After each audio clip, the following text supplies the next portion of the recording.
what's up everybody? It's Mike B with Bombero Bus VW, and today I'm going to finally talk about the billet flamethrower that I put in this bug along with the Igniter 3 electronic point system. But first I had to go on a little cruise because I will tell you in this video that it didn't work at first and it was user error. It was a dumb move on my part, and basically if you don't want to watch the whole video, here's what it was.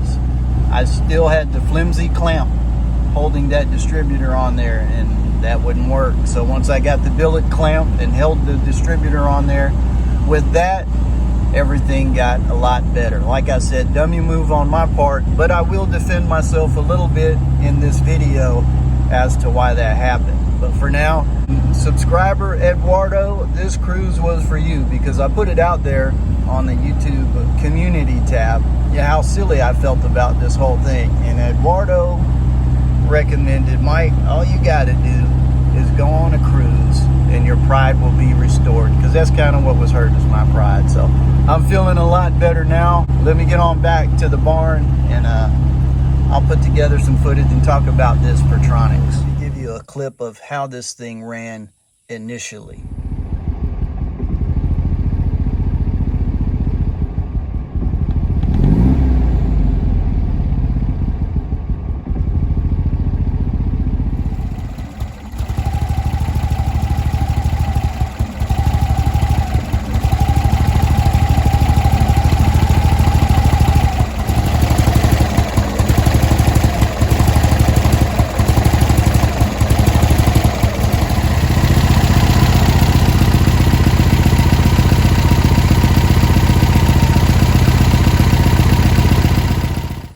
There you go. That's what I was working with, and anyone could see that it didn't want to idle right. That's unacceptable. So let's move forward with the video, and I'll talk about what fixed it for me. I want to give you a close-up of the billet clamp piece that seemed to fix this problem. And here was the culprit, the old flimsy one that we're used to using with our other distributors. So I'm going to go ahead and take this chance to defend myself up front, and then I'll rest my case. Point number one, I did think about this. Does this distributor need that big beefy clamp? So I looked on, YouTube videos, and most of them have a beefy clamp with their install. But there is one video, it was the top video with a pretty well-known and established dude, and I could see on theirs that they had this old flimsy clamp. So I thought, well, maybe it's preferred, but not a must-have. And I didn't have that one on hand at the time, so I just used this. Now, this might still work for you. I don't know. And also, this helps ground the body of that distributor. So you can see where this cheap thin chrome piece isn't going to be a good ground for that distributor versus what's on there now. And to prove that point, here's what they say. Remove the distributor hold down clamp from the original distributor for use with the new distributor. So they're telling you, their very specific instructions say to use your old one, your original one, with the new distributor.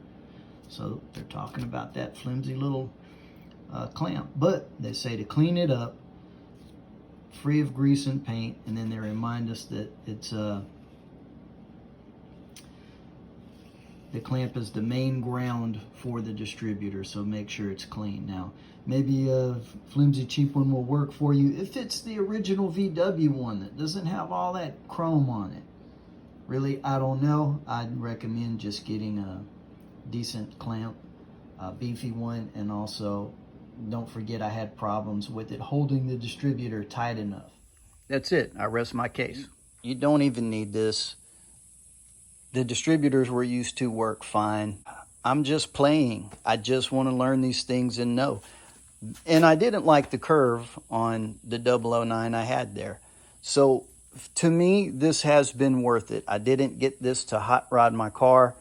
I wanted to learn about the Pertronix. It is running better now. It's got longer legs on it as far as going through the gears, and I think I'm getting better gas mileage, and the combustion is just so clean and the car is so smooth now that that's the pros. Now I'll tell you about the cons. To me, the con is this: it's an electronic ignition. It's not a matter of if, but when it's going to fail you. Even though my brother has been fortunate with his, and he has the, I'll show you what he's got. This has been going trouble-free, set it and forget it for a couple of years now. And that's what I'm hoping to get out of mine. Now what he has is the Flamethrower. It's with the igniter too. It's the SVDA, and that thing works great. Love the way it runs. I drive it all the time. I just drove it today while he was at work. I drive it all the time when he's at work. He just doesn't know about that, so y'all don't tell him. But here's the major con to me, and it goes with all the things you need to make this run. So let me tell you, you get this distributor. Each one of these Pertronix has a particular coil with a particular ohm that you need to learn and get that with it. So not only do you have to get the distributor or the electronic points, you have to get the proper coil, and you have to get these spark plugs, the wires, the ones that we're used to using. Solid core don't go well with these, so you have to purchase the Dizzy, the points inside, the coil, and the spark plug wires. Now, what does that mean for you if you ever break down somewhere and you don't have an extra set of electronic points to just drop in there, which I don't right now because they're expensive? You can't just drop in your points Dizzy and expect these items to work with it. You have to change all of that just to get home. So I have those on board, of course, up front to get me home, but it's not as simple as just boop, changing your points on your old style 009 or SVDA. So there's that.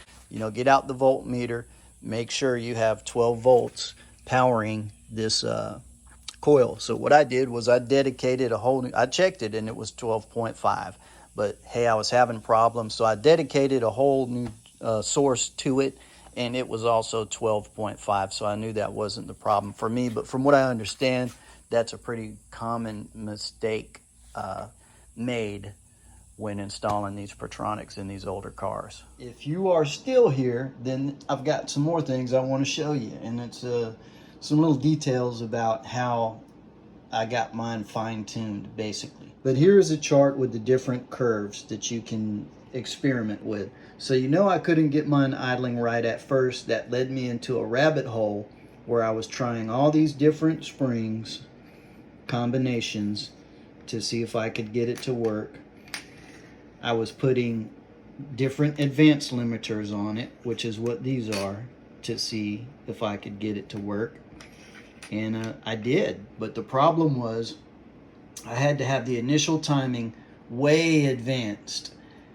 So that meant that the total timing was wanting to go past 32 degrees. So I was having to put advanced limiters on it, which that did get it to idle, but the initial timing was way too much for my comfort, and the car was really hopped up. And the reason that worked was because of the dummy move on my part. That little flimsy clamp, as almost undetectable as it was, would not hold the distributor secure enough. So the higher RPM and the advancement of the timing, for some reason, stabilized the distributor enough to not fluctuate up and down with the timing and the RPM.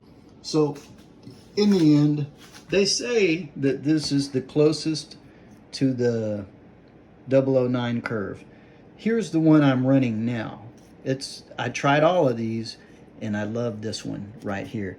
So to get this curve, it takes 2 brass springs, and that's what I'm running right now, 2 of those. And I don't have any advanced limiters on it. But what